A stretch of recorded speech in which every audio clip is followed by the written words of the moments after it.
नमस्कार दर्शकों, कैसे हैं आप। परमात्मा आपको खुश रखे। आज हम चर्चा करेंगे काल सर्प दोष के बारे में, क्योंकि काल सर्प दोष का नाम सुनते ही लोग भयभीत हो जाते हैं, डर जाते हैं। उनको लगता है कि जैसे सांप हमेशा के लिए उनकी ज़िंदगी में आके बैठ गया, वो कभी जाएगा नहीं। तो ये एक भ्रांति है। अब भ्रांति कैसे फैलाई जाती है? वो लोग ऐसे भ्रांति फैलाई जाती है कि राहु और केतु के बीच में आपके सारे ग्रह आ गए तो आपकी कुंडली में काल सर्प दोष का योग बन गया। अब आपका तो भाई पता नहीं क्या होगा, इस तरह से डरा दिया जाता है। जबकि ऐसा नहीं है, ये एक भ्रांति है। क्योंकि आप दुनिया में किसी की भी कुंडली देख लीजिए, सबके ग्रह राहु और केतु के बीच में ही आते हैं, सारे ग्रह। लेकिन यहाँ जानना ये ज़रूरी है कि किस तरह से ग्रह आते हैं हमारी कुंडली में कि काल सर्प योग बनता है। भाई ये बीच में तो सारे ही आएंगे, ये तो जाहिर सी बात है, क्योंकि राहु और केतु बैठे ही ऐसे हैं।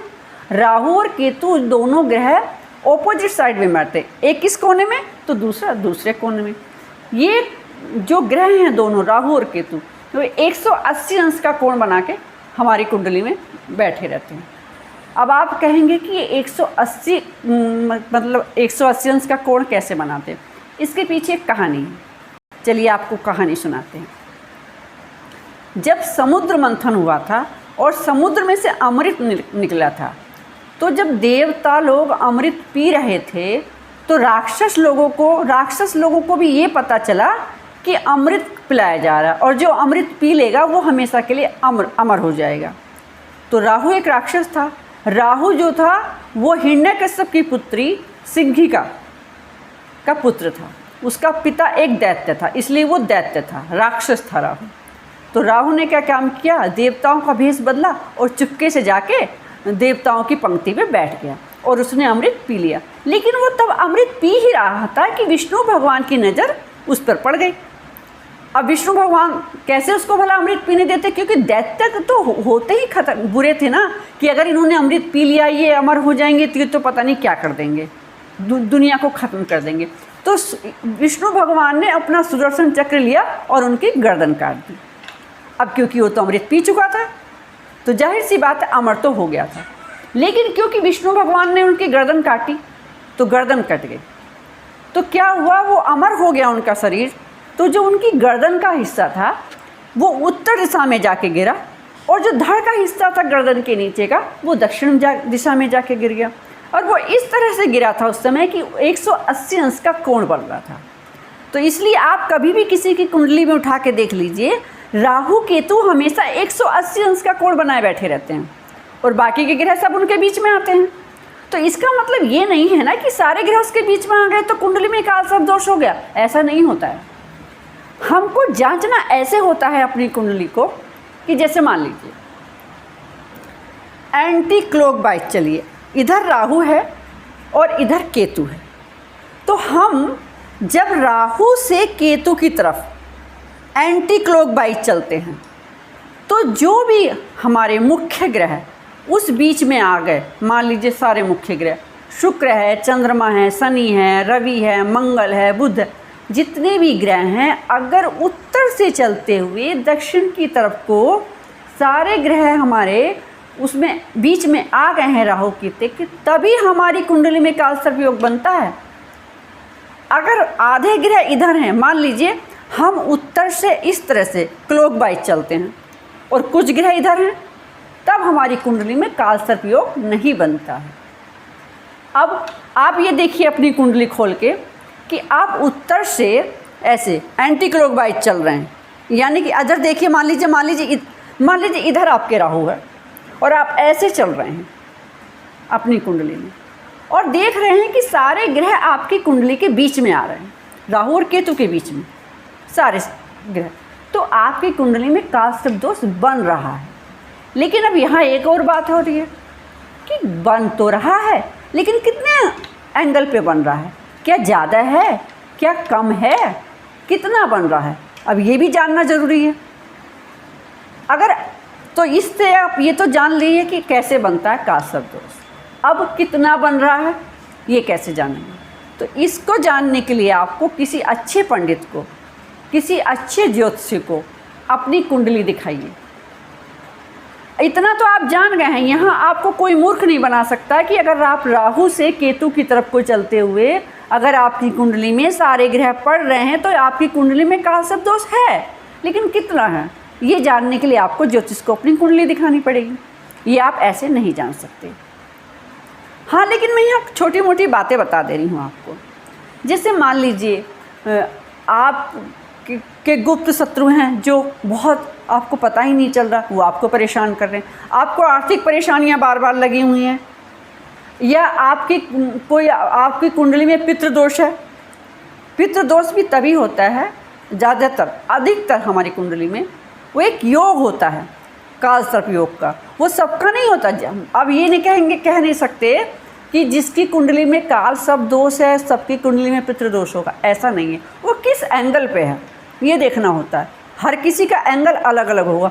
किसी को आंशिक काल सर्प दोष होगा, किसी को थोड़ा मध्यम होगा, किसी को बहुत ज़्यादा होगा। लेकिन अब मान लीजिए एक चीज़ और यहाँ समझ लीजिए कि आप उत्तर से दक्षिण की तरफ चले एंटी क्लॉकवाइज, सारे ग्रह भी आपके बीच में ही आ रहे हैं, काल सर्प दोष बन भी रहा है आपका। लेकिन एक आपको मैं बता दूं, यहाँ निराश मत होइए, एक खुशी की बात है, आप खुश हो सकते हैं। अगर ऐसा है कुंडली में, मान लीजिए सारे ग्रह राहु और केतु के बीच में आ गए एंटी क्लॉकवाइज घूमते हुए, आपने अपनी कुंडली देख ली, आपको समझ में आ गया काल सर्प दोष है। लेकिन अगर राहु इसी बीच में अपनी उच्च राशि वृष या मिथुन के साथ बैठा हुआ है, तो वही काल सर्प दोष आपके लिए एक महायोग बनेगा। यानी कि आपके लिए एक ऐसा अच्छा योग बनेगा, क्योंकि बहुत से महान लोग हमारे देश में ऐसे हुए हैं, दुनिया में ऐसे हुए हैं कि जिनकी कुंडली में काल सर्प दोष तो था, लेकिन राहु अपनी उच्च राशि मिथुन या वृष में बैठा हुआ था, उनके भाव में बैठा हुआ था, तो वही काल सर्प दोष उनके लिए वरदान साबित हो गया, क्योंकि फिर वो काल सर्प दोष रहा ही नहीं, वो तो एक महायोग बन गया। तो इसलिए घबराइए मत। अगर आपकी कुंडली में काल सर्प दोष बन रहा है और वृष और मिथुन भी नहीं भाव में भी नहीं बैठे हैं राहु, तो चिंता की कोई बात नहीं। इतना बड़ा कोई घबराने का कारण नहीं होता कि लोग परेशान हो जाते हैं सोच सोच के कि काल सर्प दोष क्या है। हाँ, मैं इतना ज़रूर कहूँगी कि जब काल सर्प दोष आदमी की कुंडली में होता है ना, तो वो इंसान से बहुत मेहनत करवाता है, पसीने छुड़ा देता है इंसान के। लेकिन अगर आदमी उसमें मेहनत कर गया और संभाल लिया उसने अपने आप को, अपने अंदर कॉन्फिडेंस बना लिया, आत्मविश्वास से परिपूर्ण है वो इंसान, तो वो दुनिया की कोई ताकत नहीं उस इंसान को तरक्की करने से रोक नहीं सकती है। तो इसलिए कभी भी आप काल सर्प दोष से डरिए मत। और हाँ, अगर आपको फिर भी लगता है कि आप परेशान हैं, आप संभलना चाह रहे हैं लेकिन फिर भी नहीं संभल रहे, परेशानी आपका पीछा नहीं छोड़ रही हैं, तो आप कुछ उपाय कर सकते हैं। अब जैसे अब सावन आने वाला है, 15 दिन के बाद अमावस्या बीत चुकी है, 15 दिन और बचे हैं आषाढ़ के, फिर सावन आने वाला है। तो सावन में आप कुछ उपाय कर सकते हैं। जैसे सुबह उठिए, रोज़ नहाइए धोइए, जल में कच्चा दूध मिलाइए और शिवलिंग पे चढ़ा दीजिए 1 लोटा जल कच्चे दूध के साथ। भोले बाबा आपके सारे कष्ट दूर करेंगे। हो सकते हैं तो आप रुद्राभिषेक करवा दीजिए, ऐसा भी आप करने से आपको बहुत राहत मिलेगी। नहीं तो आप ये भी करा सकते हैं कि नाग पंचमी पड़ती है सावन में, तो चांदी का नागिन का जोड़ा बनवाइए और कच्चे दूध में उसको डुबो के शिवलिंग पे चढ़ा दीजिए। और आप सक्षम हैं और आप में फाइनेंशियल कंडीशन अच्छी है और आप चाहते हैं कि आपका काल सर्प दोष हमेशा के लिए ख़त्म हो जाए, तो आप त्र्यंबकेश्वर, नासिक, उज्जैन, हरिद्वार कहीं पे भी जाके ज्योतिर्लिंग में महापंडितों के द्वारा 1.25 लाख जप करा दीजिए, राहु केतु के उपाय करा दीजिए। अच्छा, तो ये सब आप करा सकते हैं। पर मैं कहूँगी ये कि काल सर्प दोष से डरना बिल्कुल नहीं है। इस डर को, भय को आप अपनी ज़िंदगी से निकाल दीजिए, क्योंकि जितना हम देखते हैं ना कि अगर मान लीजिए हमको किसी ने डरा दिया, ये सब दिमाग का खेल होता है दर्शकों। आप ही समझ लीजिए, मान लीजिए हम किसी चीज़ के बारे में कि जान नहीं रहे कि हमारे साथ ही बुरा होने वाला है, हमको पता ही नहीं कि बुरा होने वाला है, तो हम उस चीज़ से अनजान हैं, तो हम अपनी ज़िंदगी को अच्छे से जी रहे हैं। लेकिन अचानक कोई हमको आके ये कह दे कि कल तुम्हारे सिर में चोट लगने वाली है, तो हम सोच सोच के तो आधे ऐसे ही मर जाते हैं, चोट लगने वाली है, चोट लगने वाली है, चोट लगने वाली। तो ये सब दिमाग का खेल होता है। तो यही दिमाग में साइकोलॉजिकल हमारे दिमाग में बिठा दिया जाता है कि आपके ऊपर काल शब्दों से, आपके ऊपर काल शब्दों से, आदमी सोच सोच के परेशान हो जाता है। तो इस चीज़ से बाहर निकलिए, अपने मस्तिष्क को, दिमाग को इतना मजबूत कीजिए कि कोई भी आपको भ्रमित ना कर पाए। और कुंडली हमेशा अपनी अच्छे पंडित से जांच करवाइए और थोड़ा बहुत खुद भी जांचना सीखिए दोस्तों, क्योंकि अगर आप बिल्कुल किसी चीज़ को बिल्कुल नहीं जानते तो इस चीज़ का लोग आपके फ़ायदा उठाते हैं, इसी वजह से लोग परेशान होते हैं। तो थोड़ा संभलिए, थोड़ी सी नॉलेज बढ़ाइए अपनी, और डर तो बिल्कुल निकाल ही दीजिए अपने दिमाग से, भ्रांतियों को एकदम ख़त्म कीजिए और अपनी ज़िंदगी अच्छे से जिए।